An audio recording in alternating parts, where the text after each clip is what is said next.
Hello guys! So for today's video, samahan niyo po ako sa aking favorite destination. Walang iba kundi ang Manila. Kaya nga today I have 50 hours layover. Kaya right after the flight ay dumiretso na ako sa bus terminal dito sa Mega Mall para magbiyahe papuntang Lipa City. Yan nga, ang dami-dami kong daladala kasi yung mga gamit ko from here sa Saudi ay dinala ko na kasama yung mga pasalubok, mga chocolate at kung ano-ano pa. At ito na nga, after ng 2 hours na biyahe ay kailangan ko pang mag-tricycle na 25 minutes papunta sa aking bahay. Napakalayo nga nito at yan, dalawa yung maleta ko kasama yung mga bakwitan ko na yan. Dalawang maleta, dalawang eco bag na punong-puno. Bakit nga ba ako nag-commute? Ay kasi po may nag-cancel sa akin na sana ihahatid ako. Iba namang option kaso okay namamahalan kaya yan, nag-commute na lang ako at pinahirapan ko ang sarili. Okay na din naman at nakatipid si ate girl. And pagkarating ko nga ay agad-agad kaming nag-ayos ng bahay. 50 hours layover nga pala ako dito sa Manila. Kaya naman lumuwas ang aking mother at ang aking mga pamangkin at hipag at kapatid ay pumunta na din sa bahay. Kasi saktong sa Batangas sila magki-Christmas. So ayan, company ba? Support. Tapos ito yung mga in-order ko sa Shopee at inassemble na nga namin. Hindi ko alam kung bakit may energy pa ako dyan kasi galing ako sa 9 hours flight. Hindi ko na din sure kung saan pa galing. O siguro happy lang ako kasi nasa Pinas na ako and aayos ko ng onti yung bahay at bonus na bonus kasi kasama ko ang aking mga loved ones. At kinabukasan nga ay aking bagong takip na kurtina ang bumungad sa akin. Ganito na pala pag tita ka, na-excite ka na sa mga ganyang simpleng bagay. Tapos ito na nga at yan, habang nagagamas ang aking nanay, napakasipag na aking mother. Ayan ang aking cute na pamangkin. I'm so happy nga na nakita ko nga ulit yan, malaki na kasi huling kita ko sa kanya ay talagang sanggol pa lang siya at nakabalot pa sa lampin. Ay ngayon naman ay malaki na. Bilang tita nga ako'y tuwang-tuwa kasi tuwing uuwi ako ay pagkakalaki na agad ng aking mga pamangkin. Kagaya nito ni Jael, dati yan ay aking pinapalitan pa ay ngayon ay pakendeng-kendeng na. Aba, nagpapakyut na sa tita. O, pak, ganun, manang-mana sa tiyahin. Here naman, ayan, nakatulog ang aming baby. Tapos yan ang nanay ko, ang sabi niya, sasama pa sa vlog yun. Mahiyain kasi talaga yung mother ko, kaya hindi ko nga alam kung saan ba ako nagmana. Saan nga ba, mother? And after that nga, ay pumunta na kami ng aking hipag sa bayan para bumili ng mga kakailanganin sa pagpapatakid ng mga kung ano-ano sa bahay. Kasi yun naman talaga ang plano ko, kaya ako pumunta sa Lipa. So, after naming makabili ng mga kailangan namin, ayan nga, ako'y napadaan pa din SM Appliances at yun nga, nakapag home credit pa si ate girl.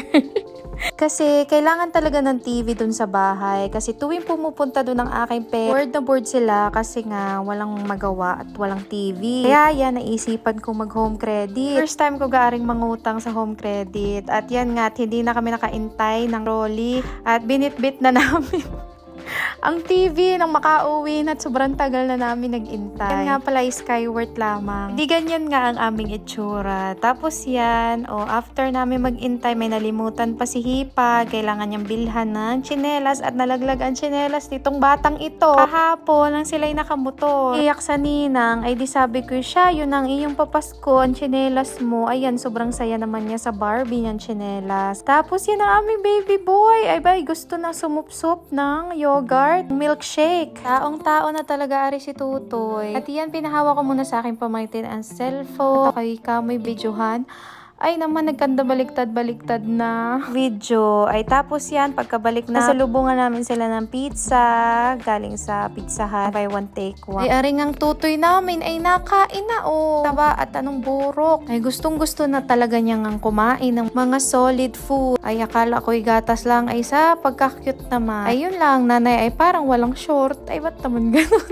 Charis lang, sis. Bati tayo. Kasi yan nga, hindi ko na na-videohan yung ibang ganap. Ay, after nun nga ay kinabukasan, ayan, gumising ako. At yan na ang time para ako'y lumuwas na pabalik sa hotel. Pabalik na ako sa Saudi. Pero marami naman kami na-accomplish. Kaya nga ito, natakid na yung mga dapat ipatakid. Kaya naman, shout out kay Tito Edner. Salamat po sa inyo ng bongga. Anyway, aring next video ay makukwento ko lamang. Ito yung first time na ang nanay at tatay ko ay pumunta sa EDSA Shangri. Mag-iisang taon na din ito at nung pangang time na yan ay pangarap ko na mag-vlog, ganon. Sino naligaw? Sino naligaw? Ligaw ang mangyan.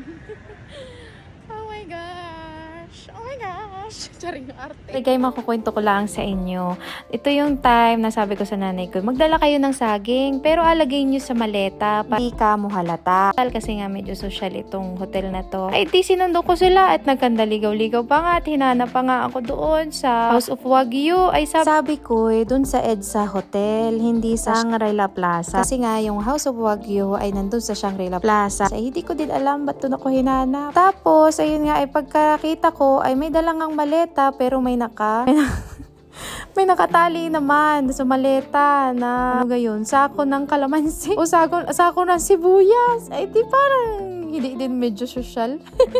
Anong cute man din na ring dalawa at anong awa ko at nagkandaligaw-ligaw pa. Kaya nga talagang sobrang appreciated ko sila. At least pumunta naman sila and they make the effort na lumuwas pa galing Mindoro para lang ako'y makita kahit 24 oras lang naman. Kaya ayan, ang dami kong pakain sa kanila sa food court. At food court lang ang aking afford that time kasi nga ay ako'y medyo gipit-gipit noon. After nga nun, ayan, bumalik na kami sa hotel. At bumalik na din ang aking accent sa aking voiceover. Ay ayan po pala, pagkabalik namin ay dumating na din yung ni-reserve ko na home service massage at nagpamassage sila para naman ma-relax sila. At kinabukasan nga ayan, nag-breakfast kami at bumalik na din ako sa Saudi. Ito nga ay na-post ko dahil sana nga ay maulit-ulit. At gumaling na ang aking father hen, ang kanyang paa para naman makapamasyal ulit kami kasama siya. At ayan, nakwento ko lang po ito kasi yan ang isa sa favorite memories ko. Ayan na, thank you for watching. Bye-bye. God bless.